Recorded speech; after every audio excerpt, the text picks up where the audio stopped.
Hello and welcome back to our channel. This is Real Legit Customs and this is another segment of Let's Talk Fishing. And today I have two baits that are painted on the same bait lure. And I have not shown this particular lure to you guys yet.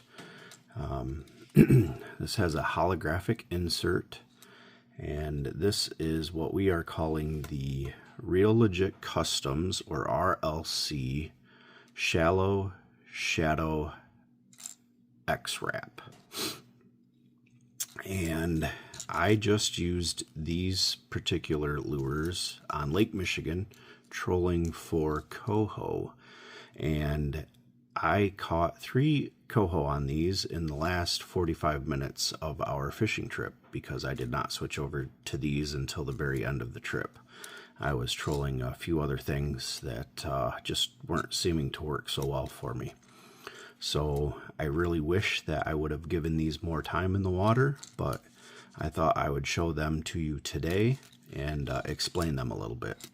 So this is a shallow lure. You're not going to get anything more than maybe 5 foot deep out of these unassisted.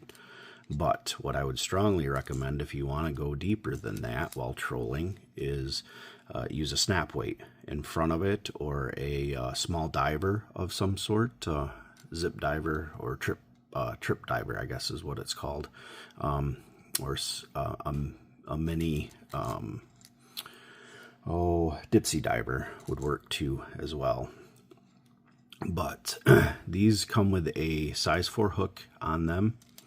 You can see that the bill on this is a hybrid bill, which gives it amazing action in both a slow troll and a fast troll. We were trolling at speeds upwards of 2.2 to 2.78-ish. We were in some fairly rough weather to begin with, so the waves were keeping our speeds inconsistent, but we were trying to stay around that 2.2 miles an hour. But we were bumping up at times up to 2.8, and these trolled excellent in those speeds. They troll very well in slower speeds too. So I look forward to using these for walleye on Lake Erie. But like I said, you can see there is a holographic insert in these, and the nice thing about it being inserted is even as your clear coat starts to wear down as you catch fish, which happens, there's no way around it, that insert, that holographic insert, is not going to get destroyed. The only way that's going to get destroyed is if for somehow a fish were able to break through the actual plastic of the bait, gets ran over, or I don't know, gets smashed against rocks. You actually have to break through the plastic to get to that holographic insert. So you'll always have that insert, and you'll always have that prism holographic look to it, which is fantastic. And we'll get into the paint schemes here. So the guy that we went CoHO fishing with, I think his words specifically were, if it's red and it rattles, you're going to catch CoHO. So his favorite color to use out there is red, and I must say that the red that he was using on his lures was doing a very good job. So that is what inspired this pattern right here that I am going to call Bloody Knuckles. So let's go over this. On the bottom, you have a pearlized red color that goes from the front all the way to the back and makes the belly of Bloody Knuckles that nice red color. And then you can follow it up through the head, around the top, and back through to the bottom, and that is the metallic red as well. And it has its own pearlization, so it has its own sparkle, so to say, that can be seen in the sunlight, which gives this lure some extra flash. And then in the center, I put some people refer to it as a shad dot, some people refer to it as a kill dot, so we'll call it a kill dot. On both sides of this lure, there is a kill dot, and in the center of that kill dot is a very bright UV orange dot. And as we look at the eye, it is a flip-flop blue, purple, pink eye. There might even be some other colors that you can see in there. I don't know. But I love the flip-flop eyes, and I love the high contrast of that blue with the red. I think it just looks great. I left the back clean. I did not paint any color. I was worried that painting this a color would disrupt some of that holographic look on this particular paint job, so I did not do that. And again, you got that holographic insert, and as always with our baits, my camera would focus. We have the metallic glitter that we hand mix into every batch of clear coat that we use. So I have already sold 2 of these, so there will only be 3 going on the website, as I only painted 5. So if you're interested in this pattern, follow us on Facebook. I will be posting it on there when it hits the website, and like I said, there's going to only be 3 of these left, so they may go very quickly. And this pattern right here is spoke for all 5 of them, so I am still going to show it to you anyways. This was a customer requested pattern. He enjoys using on Lake Michigan an Alewife pattern, and he sent me a picture of an Alewife and asked if I could recreate the Alewife. I will admit that the red is not part of the Alewife, but I wanted to give it a bloody look. And that's where the red came in. But we'll go over this pattern. So again, we got that nice holographic insert, which gives off so many different colors as you look at it. And then the paint on top also tends to determine what kind of colors show through on the holographic insert.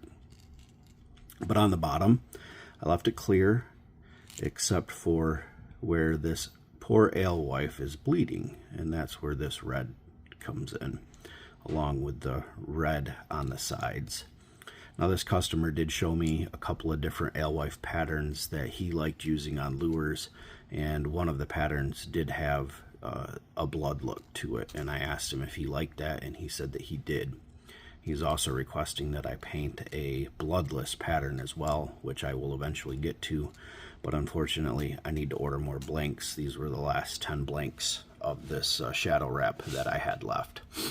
So okay, so we got the red down here, and of course we've got the red bloodline on both gill plates or cheeks that give this a nice bloody look, I think. And then here we have clear, but then we start to get into this nice green gold that I created by mixing 3 different paints together, I do believe. And if you actually look at a picture of an alewife or any video where there's an alewife, you'll see that the top or along the backbone, it is a very noticeable goldish green look that the alewife has. And then right along the very top of the backbone, it starts to get darker and like a dark green. And that's where I decided to put this scale pattern in, to darken up that backbone, but to also allow that green gold to continue to shine through on the bait. And I'll be honest, this was my first attempt at doing a lifelike recreation of any type of fish or minnow, and I am super happy for my first attempt at how this turned out. And most shad that you will find in nature, they do have some sort of shad dot or dots that can be seen along their side and back. And on most alewife pictures that I looked at, that shad dot was up high and close to the head. So that is why I decided to put the shad dot or the kill dot up here. So I encourage you to look at Alewife pictures, and that's Alewife. Alewife is a very popular bait fish in the Great Lakes, especially the Great Lake of Michigan.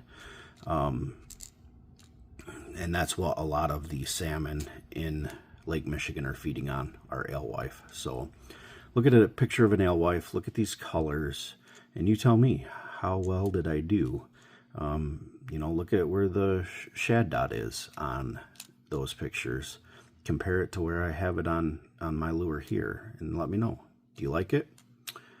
The customer that I painted this for, who's buying all 5 of these, he was very happy with how this turned out.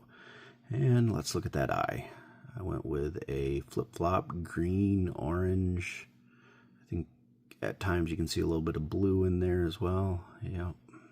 So, and to finish it all off, we have that metallic clear coat, which adds just a little bit of extra flash. And again, these come standard with obviously split ring up here, and size 4, very sticky, very strong hooks.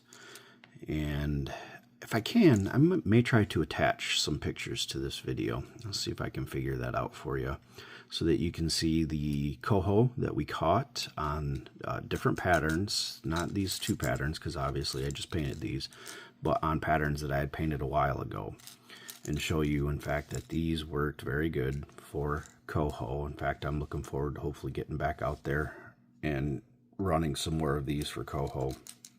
I'm going to bring some snap weights to help get them down to the 2 best leads that I ran with these. 80 back caught 2, 80 back from the board, and then 70 back from the board caught 1. And like I said, that we only fished them for the last hour of the trip, probably not even quite an hour. And I have to tell you, so the first one that I put on was my cinnamon dizzy stick, and I ran it back 80 feet, and as I was reaching over to get the board to snap on, boom, it got hit. I didn't even get a chance to get it on the board and actually set up, and it got slammed. Talk about an exciting feeling to hold on to the rod and have it get hit by a CoHO. That was awesome. But anyways, if you haven't already and you like this video, please subscribe to our channel, give us a thumbs up. And if you have any questions, any comments, please leave them. We're always looking for your comments and what you guys are thinking of the videos and what you guys are thinking of our baits. And if you have any questions, leave them in the comments. We'll get back to you. And you can find us on Facebook. We're also on TikTok. We have a website right here, reallegitcustoms.com. And as always, we like to say, legit, get her bit. Thanks, guys. Have a good day.